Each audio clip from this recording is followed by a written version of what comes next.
Hello मेरे प्यारे friends, तहे दिल से आपका शुक्रिया जिन्होंने मुझे सब्सक्राइब किया है। और प्लीज़ जिन्होंने नहीं किया है मेरी स्टोरी सुनिए और प्लीज़ मेरे चैनल को लाइक और सब्सक्राइब करना बिल्कुल मत भूलिए। आपका सपोर्ट बहुत ज़रूरी है। तो चलिए चैप्टर शुरू करते हैं। चैप्टर 2। सुबह का वक्त, ताज होटल। विद्युत जो पिछले 1 घंटे से आराम से अपनी बाहों में सो रहे हर्षित को निहारते हुए उसके बालों में हाथ फेर रहा था। हर्षित जो कब से विद्युत की बाहों में आराम से सो रहा था, वो नींद में करवट बदलता है तो उसकी एक आह निकल जाती है, जिसे सुनकर विद्युत उसकी कमर को मजबूती से पकड़ते हुए बोलता है, ठीक से नहीं सो सकते क्या तुम? इतना बोलते हो वो धीरे से नाइट स्टैंड से अपना फ़ोन उठाते हुए कॉल करते हुए बोलता है, get the car ready, I am coming right away. विद्युत की बात पर उसका असिस्टेंट विक्रांत वॉल पर लगी हुई घड़ी में टाइम देखते हुए मन में बोलता है, ये आदमी ना खुद सोता है ना दूसरे को सोने देता है। उतना सोचते हुए वो जल्दी से ओके सर बोलकर कॉल काट देता है। विद्युत धीरे से हर्षित को अपनी गोद में उठाते हुए उसे आहिस्ता से बेड पर ले जाकर लेटाकर उसकी तरफ देखता है, जो उसे सोते हुए बेहद मासूम लग रहा था। उसकी सर्द नजरें बस एकटक हर्षित के गुलाबी होठों पर टिकी हुई थी। वो नीचे झुककर उसके होठों पर पैशनेटली किस करने लगता है। तभी अचानक से उसका फ़ोन रिंग करता है। वो कॉल अटेंड करता है तो उधर से विक्रांत बोलता है, sir when are you coming? You have a meeting with a foreigner client in the office in 10 minutes. I am coming in 5 minutes. ना बोलकर विद्युत कॉल कट करके वॉशरूम में चला जाता है। उसके जाने के थोड़ी देर बाद ही हर्षित धीरे से अपनी आंखें खोलता है तो उसे अपने शरीर में काफ़ी तेज का दर्द महसूस होता है, जिससे उसकी आंखों के से आंसू का एक कतरा बहते हुए उसके गाल पर आकर आ जाता है। वो धीरे से उठकर बेड पर बैठ जाता है तो अपनी बॉडी पर एक भी कपड़ा ना देखकर उसका दिमाग ब्लैंक हो जाता है। तभी उसकी नज़र बेडशीट पर जाती है जिस पर खून के धब्बे के लाल निशान थे। तभी उसकी आंखों के सामने कल रात की धुंधली यादें आ गुजर जाती है। ये क्या हो गया मुझसे? इतना बोलते हुए उसकी आंखों से आंसू बहने लगते हैं। तभी उसके कानों में वॉशरूम से गिरते हुए पानी की आवाज़ पड़ती है। वो अपनी डरी हुई नजरें से वॉशरूम से दूर की तरफ देखता है। उसकी पकड़ बेडशीट पर कस जाती है, क्योंकि जिस इंसान के साथ उसने रात बिताई थी उसका सामना करने की उसमें बिल्कुल भी हिम्मत नहीं थी। इस वक्त उसे कुछ समझ नहीं आ रहा था कि वो क्या करे। वो चारों तरफ अपने कपड़े ढूंढता है। तभी उसकी नज़र फर्श पर बिखरे हुए अपने कपड़ों पर जाती है, जिन्हें देखकर वो अपने चेहरे को अपने हाथों से कवर करते हुए सिसकने लगता है।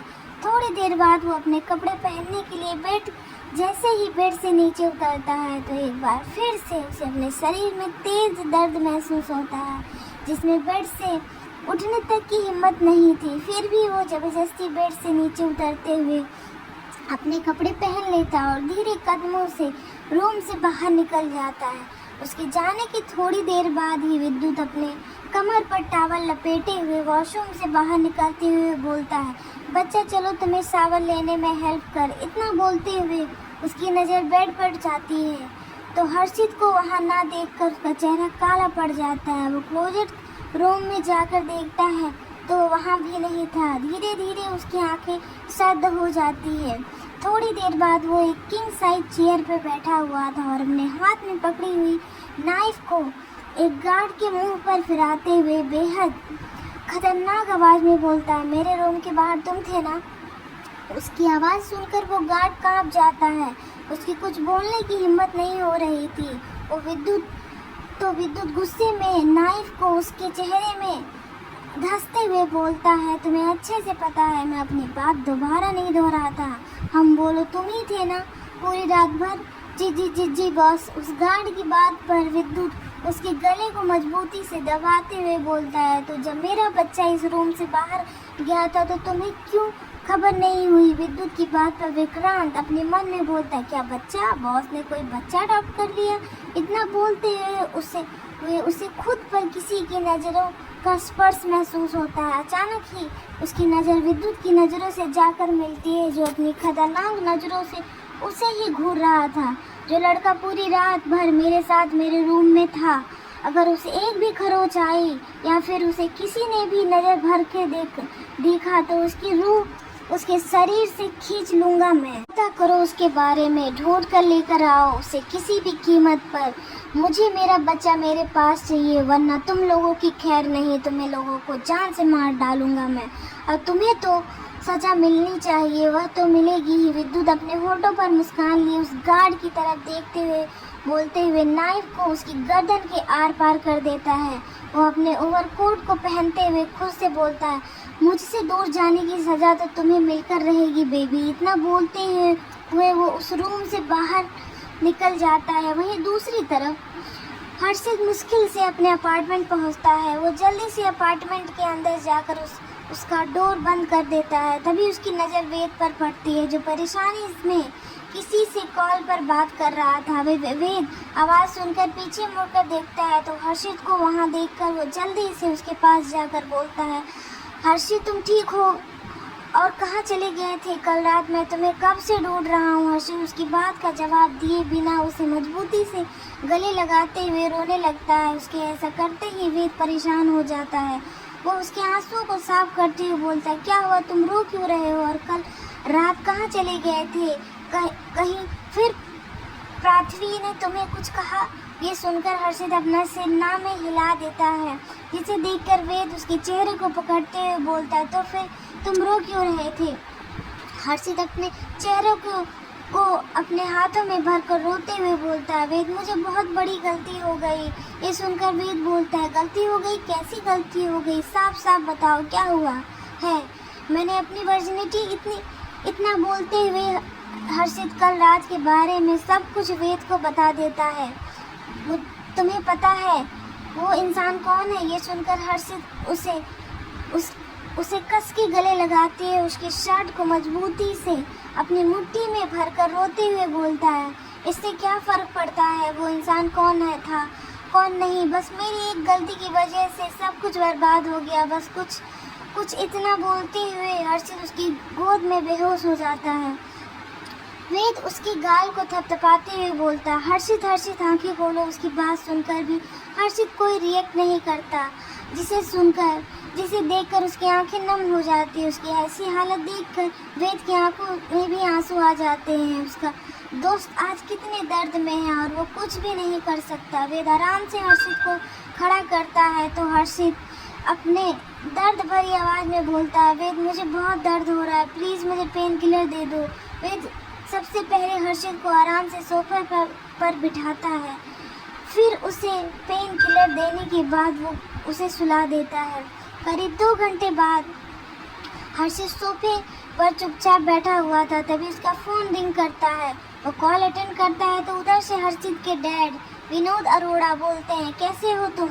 अपने डैड की बात सुनकर हर्षित धीरे से बोलता है, ठीक हूँ डैड। वापस कब आ रहे हो?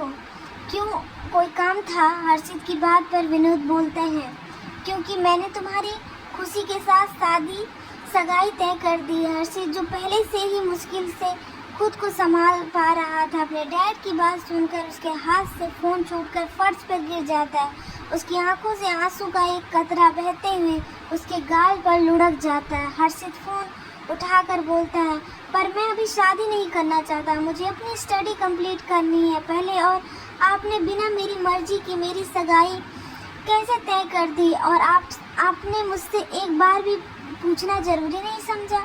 हर्षित की बात पर विनोद अपनी गुस्से भरी आवाज़ में बोलते हैं, मुझे तुमसे बात करने में कोई दिलचस्पी नहीं है, और हाँ, ये तुम बोल रहे हो कि तुम्हें शादी नहीं करनी वगैरह वगैरह, ये सब सुनने के लिए मैंने तुम्हें फ़ोन नहीं किया है। मैंने सिर्फ तुम्हें ये बात बताने के लिए फ़ोन किया है, जल्द से जल्द वापस आ जाओ। हर्षित अपनी आंखों में आई नमी को साफ करते हुए बोलता है, आप ये सब इसीलिए कर रहे हैं ना क्योंकि आपको आज भी लगता है कि मॉम मेरी वजह से इस दुनिया में नहीं रही। वो इससे आगे कुछ बोलता है उससे पहले ही विनोद अपनी मुट्ठी को मजबूती से कसते हुए बोलता है, फालतू की बातें करना बंद करो। विनोद के बात पर हर्षित बोलता है, पर मैं ये शादी नहीं करूँगा, मैं एक ऐसे रिश्ते में नहीं बंधूंगा जिसका कोई वजूद ना हो। विनोद गुस्से में बोलते हैं, ठीक है, फिर तुम्हें मेरी इज्जत की बिल्कुल भी परवाह नहीं है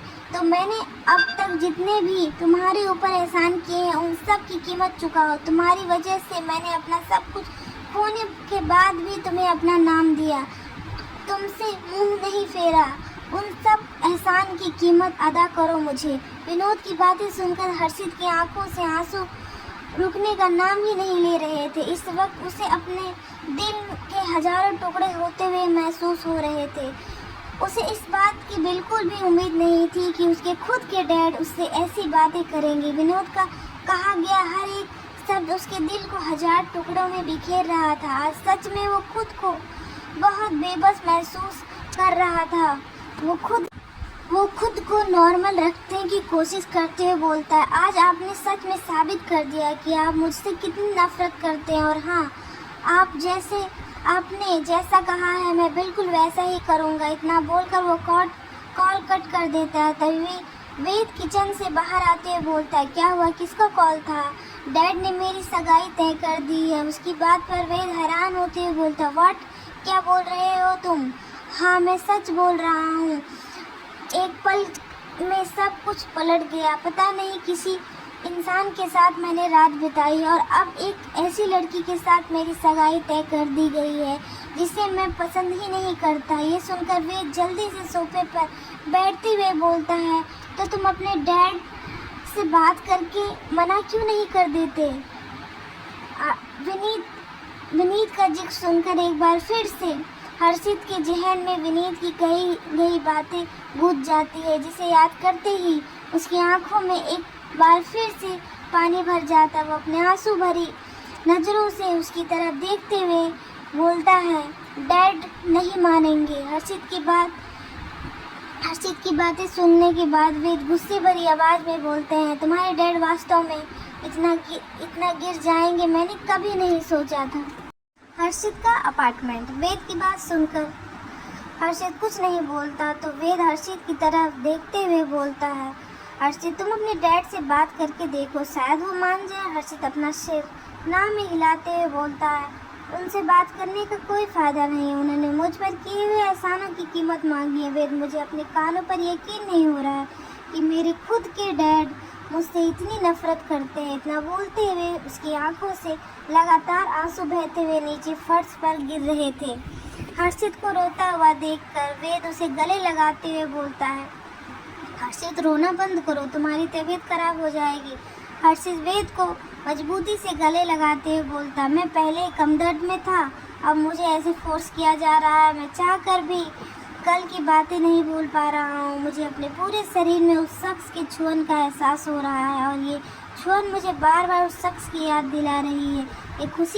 मैं ये खुशी को किस मुंह से बताऊंगा कि मैंने उससे शादी करने से पहले ही एक ऐसे शख्स के साथ रात बिताई है जिसे मैं जानता ही नहीं। वो मेरे बातों पर कभी यकीन नहीं करेगी। वेद हर्षित की बात पर वेद उससे अलग होते हुए उसके चेहरे की तरफ देखता है। रोने की वजह से उसकी आंखें सूज गई थी और उसका पूरा चेहरा लाल हो गया था। वेद हर्षित को पानी पिलाते हुए बोलता है, अब तुम इस बारे में कोई बात नहीं करोगे, इसमें तुम्हारी कोई गलती नहीं है और अब तुम उस रात को भूल जाओगे, वही तुम्हारे लिए बेहतर है। ये सुनकर हर्षित धीरे से अपना सिर हिला देता है। थोड़ी देर में वो दोनों एयरपोर्ट पर खड़े हुए थे, तभी उनके कानों में फ्लाइट अनाउंसमेंट की आवाज़ पड़ती है। कुछ देर में वो दोनों फ्लाइट में जाकर बैठ जाते हैं। वहीं दूसरी तरफ विद्युत सीधा अपने फार्म हाउस आता है और इस वक्त वो अपने रूम की बालकनी में खड़ा होकर रात के घने अंधेरे को देख रहा था। रात काफ़ी हो जाने की वजह से वहाँ पर ठंडी हवाएं चल रही थी। तभी विद्युत की नज़र चांद पर आकर रुकती है। चांद को देखते ही उसकी आंखों के सामने हर्षित का चेहरा घूम जाता है। उसकी वो नसीली गुलाबी आंखें, नशे से चूर उसका वो लाल चेहरा, जिसे याद करते हुए विद्युत खुद से बोलता है, मैं तुम्हें खुद में बसाया है, आना तो तुम्हें मेरे पास ही पड़ेगा बच्चा। इतना बोलते ही वो रूम में आकर बेड पर लेट जाता है। तभी उसकी नज़र नाइट स्टैंड पर रखी हुई रिंग पर जाती है तो वो धीरे से रिंग को अपने हाथ में लेते हुए बोलता है, तुम वो पहले शख्स हो जिसके करीब जाने से मैं खुद को रोक नहीं सका। तुम्हारी खुशबू अभी भी मेरे शरीर में महक रही है। बहुत जल्द तुम मेरे पास और मेरे साथ रहोगे। तुम्हें ऐसा लगता है कि तुम मुझसे दूर चले जाओगे तो ये तुम्हारी सबसे बड़ी गलती है। और मुझसे दूर जाने के बारे में तुमने सोचा कैसे? उसकी पनिशमेंट तुम्हें भी मिलके रहेगी। तुम्हारी खुशबू मुझे तुमसे मिलने के लिए बेचैन कर रही है। इतना सोचते हुए वो बेड पर आंखें बंद करके लेट जाता। वहीं दूसरी तरफ देर रात से घर आने की वजह से हर्षित अपने रूम में आराम से सो रहा था। तभी कोई उसके रूम में आता है और उसे आराम से सोता हुआ देखकर उस शख्स के चेहरे पर तिरछी मुस्कान आ जाती है। वो शख्स टेबल पर रखा हुआ पानी का गिलास उठाकर हर्षित के मुंह पर जाकर फेंक देता है, जिससे हर्षित हड़बड़ाते हुए उठ जाता है। तो सामने खड़े हुए शख्स को देखकर उसकी गर्दन झुक जाती है। वो शख्स हर्षित की तरफ देखते हुए बोलता है, शायद तुम्हें पता नहीं यहाँ पर इतनी देर से नहीं सोया जाता। उसकी बात सुनकर हर्षित बोलता है, आप मेरे रूम में क्या कर रहे हैं संजय भाई? संजय जो हर्षित के स्टेप मदर का बेटा है, वो बोलता है, क्यों मैं तुम्हारे रूम में नहीं आ सकता? ये सुनकर हर्षित जल्दी से बोलता है, नहीं, मेरे कहने का वो मतलब नहीं था। संजय उसकी बातों को इग्नोर करते हुए बोलता है, तुम्हारा क्या कहने का मतलब है क्या नहीं, इससे मुझे कोई फ़र्क नहीं पड़ता। मैं बस तुम्हें इतना कहने आया है कि तुम्हें डैड नीचे बुला रहे हैं। इतना बोलते हुए वो रूम से बाहर निकल जाता है। थोड़ी देर में हर्षित रेडी होकर नीचे आता है तो उसकी फैमिली के सभी मेंबर डाइनिंग टेबल पर बैठे हुए थे, जिसे देखकर हर्षित भी चुपचाप जाकर डाइनिंग टेबल पर बैठ जाता है। विनीत हर्षित की तरफ देखते हुए बोलता है, आज रात को एंगेजमेंट है, इसीलिए ब्रेकफास्ट करने के बाद खुशी को शॉपिंग पर ले जाना। ये सुनकर हर्षित अपना ब्रेकफास्ट करते हुए बोलता है, पर वो खुद भी तो जा सकती है ना, तुमसे जितना कहा है उतना करो। विनीत अपनी सख्त आवाज़ में बोलता है। संजय डेविल स्माइल के साथ बोलता है, वैसे काफ़ी बड़े होटल में तुम्हारे कॉलेज वालों पार्टी ऑर्गेनाइज की थी, काफ़ी एंजॉय किया होगा तुमने तो। संजय की बात पर हर्षित के हाथ से चम्मच छूटकर नीचे गिर जाता है। उसके हाथ कांपने लगते हैं। उसकी हालत देखकर संजय बोलता है, क्या हुआ, तुम ऐसे क्यों रिएक्ट कर रहे हो? विनीत तिरछी नज़रों से उसकी तरफ देखते हुए बोलता है, क्या हुआ, तुम ठीक तो हो? हर्षित जल्दी से डाइनिंग टेबल से उठ जाता है। उसके लिए वहाँ पर बैठना काफ़ी मुश्किल हो रहा था। हाँ, मैं ठीक हूँ, इतना बोलकर वो बाहर की तरफ भाग जाता है। City centre mall. Ved Harshit को घूरते हुए बोलता है, तुम्हें कुछ बोलना है या नहीं? हर्षित बोलता है, आज रात को मेरी एंगेजमेंट है, इससे पहले मैं खुशी से बात कर लूँ। उसकी बात सुनकर वेद बोलता है, किस बारे में तुम्हें उससे बात करनी है? जो गलती मुझसे हुई। हर्षित की बात पर वेद जल्दी से बोलता है, ये तुम क्या बोल रहे हो? अगर उसने तुम्हारे डैड को बता दिया तो? हर्षित कुछ बोलता उससे पहले उसके फ़ोन पर एक नोटिफिकेशन आ जाती है, जिसे देखकर वो जल्दी से चेयर से खड़ा होते हुए बोलता है, खुशी यहीं पर है, मैं उससे बात करके आता हूँ। इतना बोलकर वो ऊपर की तरफ चला जाता है तो वेद भी बिल पे करके जल्दी से उसके पीछे चला जाता है। हर्षित धीरे कदमों से एक रूम के आगे आकर खड़ा हो जाता है। तभी उसे अंदर से कुछ आवाज़ आती है तो वो डोर से लगकर सुनने लगता है, खुशी बेबी, एक किस कर दो। एक लड़का खुशी को अपनी तरफ खींचते हुए बोलता है, तुम ये क्या कर रहे हो संजय? हर्षित किसी भी वक्त यहाँ आता होगा तो संजय अपने हाथों की मुट्ठी मजबूती से कसते हुए बोलता है, उस हर्षित में ऐसा क्या है जो मुझ में नहीं है? खुशी उसे खुद से दूर करने की कोशिश करते हुए बोलती है, तुम्हें अच्छे से पता है ना ये सब हम क्यों कर रहे हैं, तो तुम अभी इतना गुस्सा क्यों कर रहे हो? वो इतना बोलती ही कि तभी एक तेज़ आवाज़ के साथ डोर ओपन हो जाता है। तो सामने हर्षित को देखकर खुशी हड़बड़ा जाती है। वो अपने बालों को ठीक करते हुए बोलती है, हाय हर्षित बेबी, कैसे हो तुम? हर्षित खुशी की तरफ देखते हुए बोलता है, मुझे लगा था कि मेरी तरफ से तुम्हें धोखा ना मिले, पर तुम तो यहाँ मुझे ही धोखा दे रही हो। मुझे नहीं करना है तुमसे शादी। इतना बोलते हुए वो वहाँ से जाने लगता है। खुशी उसके हाथ को पकड़ते हुए बोलती है, तुम जैसा सोच रहे हो वैसा कुछ नहीं है हर्षित, मेरा हाथ छोड़ो। खुशी हर्षित उसे खुद से दूर करने की कोशिश करते हुए बोलता है। संजय जो कब से उन दोनों को देख रहा था, वो हर्षित के हाथ को पकड़कर मरोड़ते हुए बोलता है, तुमने अगर ये बात किसी को बताई तो मुझसे बुरा कोई नहीं होगा। इतना बोलते हुए उसकी पकड़ हर्षित के हाथ पर कसती जा रही थी। दर्द की वजह से वो अपनी आंखें मजबूती से बंद कर लेता है। तभी वेद एक झटके से संजय को दूर धक्का देते हुए बोलता है, दूर रहो मेरे दोस्त से। वेद को वहां देखकर संजय बोलता है, अच्छा तो तुम भी यहीं पर हो। ये सुनकर वेद एक नज़र खुशी को देखते हुए बोलता है, यू बिच, तुम्हारी जैसी लड़की मैंने आज तक नहीं देखी। वेद की बात पर खुशी गुस्से से बोलती है, तुम्हारी हिम्मत कैसे हुई मुझसे ऐसे बोलने की। इतना बोलते हुए वो उसे मारने के लिए हाथ उठाती है कि वेद उसके हाथ को मरोड़ते हुए बोलता है, इन्हें काबू में रखो, वही तुम्हारे लिए बेहतर होगा। इतना बोलकर वेद संजय को घूरते हुए हर्षित को वहां से लेकर चला जाता है। वो हर्षित को बाहर लाकर चेयर पर बिठा देता है तो हर्षित अपने बालों को मुट्ठी में भरते हुए बोलता है, मेरे साथ ये सब क्यों हो रहा है, आखिर मेरी क्या गलती है। इतना बोलते हुए उसकी आवाज़ रूंधी हो जाती है। वेद हर्षित को खड़ा करते हुए बोलता है, तुम घर चलकर अपने डैड को सब कुछ बता दो। हर्षित अपना सिर ना में हिलाते हुए बोलता है, तुम्हें लगता है वो मेरी बात का यकीन करेंगे? अगर मैं उन्हें ये सब बता दूं तब भी कुछ नहीं होगा। एक बार कोशिश करने में क्या जाता है। वेद की बात पर हर्षित धीरे से अपना सर हिला देता है, शायद इस उम्मीद में कि उसके डैड इस बार उसकी बात का जरूर यकीन करेंगे। वो धीरे से चेयर से खड़ा होकर अपने घर के लिए निकल जाता है और वेद अपने अपार्टमेंट के लिए निकल जाता है। करीब 1 घंटे बाद हर्षित घर पहुंचता है तो देखता है पूरे घर को लाइट और फ्लावर से डेकोरेट किया गया था। वो लिविंग एरिया में आता है, तभी अचानक कोई पीछे से आकर उसके हाथ को मजबूती से पकड़ते हुए कॉरिडोर में ले जाता है। सामने खड़े हुए इंसान को देखकर हर्षित को कुछ बोलता है उससे पहले ही विनीत गुस्से से दांत पीसते हुए बोलता है, तुम खुशी को शॉपिंग पर ले गए थे? नहीं मेरी बात सुनिए, नहीं मेरी बात सुनिए। तो विनीत हर्षित की बात बीच में काट कर बोलता है, जितना पूछा है उसका जवाब दो। नहीं, मैं उसे लेकर नहीं गया था। हर्षित 2 कदम पीछे होते हुए बोलता है, क्यों लेकर नहीं गए थे? विनीत बोलता है। ये सुनकर हर्षित धीरे से बोलता है, डैड वो अच्छी लड़की नहीं है, वो संजय भाई के साथ मिली हुई है। प्लीज़ आप उससे मेरी शादी मत करवाइए। हर्षित की बात पर विनीत बोलता है, अपनी बकवास बंद करो और अगर तुमने ये बात किसी और से कही तो मुझसे बुरा कोई नहीं होगा। इतना बोलते हुए वो नीचे की तरफ चला जाता है। वहीं हर्षित घुटनों के बल बैठकर रोने लगता है। अगर आज उसकी मॉम जिंदा होती तो उसके साथ ऐसा कुछ नहीं हो रहा होता।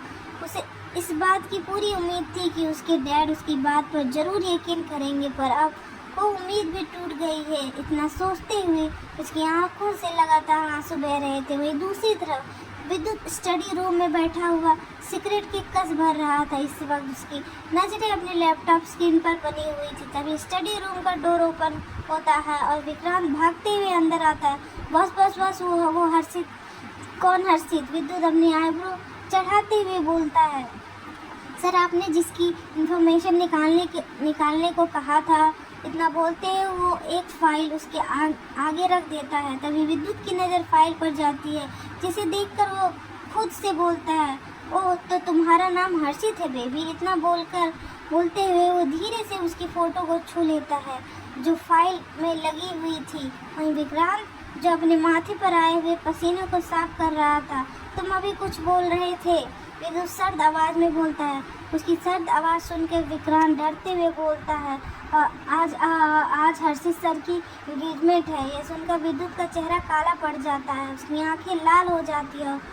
वो अपनी मुट्ठी मजबूती से कसते हुए बोलता है, जेट रेडी करो। विद्युत की बात सुनकर विक्रांत वहाँ से चला जाता है तो विद्युत हर्षित की फ़ोटो को पकड़ते हुए बोलता है, धोखेबाज फरेबी लोगों से नफरत है मुझे, अब तुम बेहद पछताओगे बच्चा। तो आगे क्या होगा मिलते हैं नेक्स्ट चैप्टर में। प्लीज़ मेरे साथ बने रहिए। Bye bye.